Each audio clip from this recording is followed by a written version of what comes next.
Line drive to right. Takes a three. Touchdown 49ers. Hurry! Knowing what your long-term goals are and subtracting from this roster may be a big part of achieving those goals, with not necessarily wanting to subtract from this roster when the team's playing well.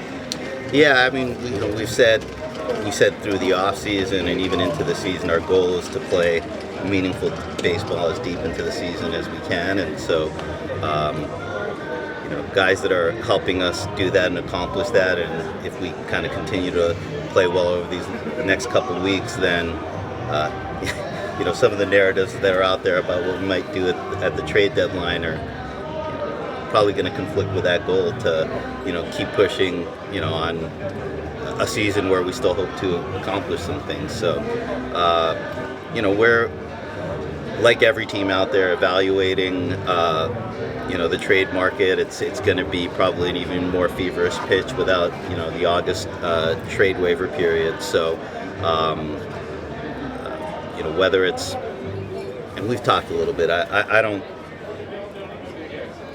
there's probably a lot of teams in our position that might not necessarily view themselves as pure buyers or sellers, but there may be some baseball deals out there that make sense for us. And, as we've talked about, you look at a deal like when we acquired Pilar, that was theoretically a deal where we were buying, we traded away some younger players, and we got a guy that we were going to have here for a couple of years that would help us in the present. So I wouldn't rule out us making deals like that, but we're just going to have to kind of continue to play this out, see where we are as a team, and look for potential matches on the baseball front.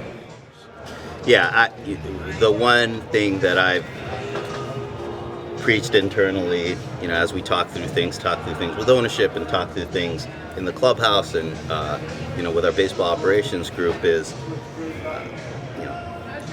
we don't feel like we have to do anything, or there's a X number of things that we have to accomplish by July 31st.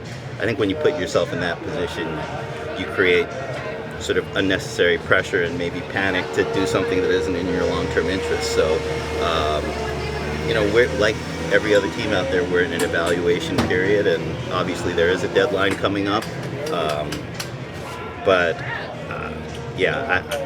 I feel like people talk about some of these decisions like they're very black and white and that we're up against a wall, and we don't feel that way at all. I mean, it's always a good thing when you have players that other teams want, but that usually means that you want them yourself, and so again, that we're going to have to see how these next few weeks go. But we don't feel like there are any imperatives as we go through these last few weeks, and like we said, a lot of it's going to be shaped by how we play and hopefully how we continue to play.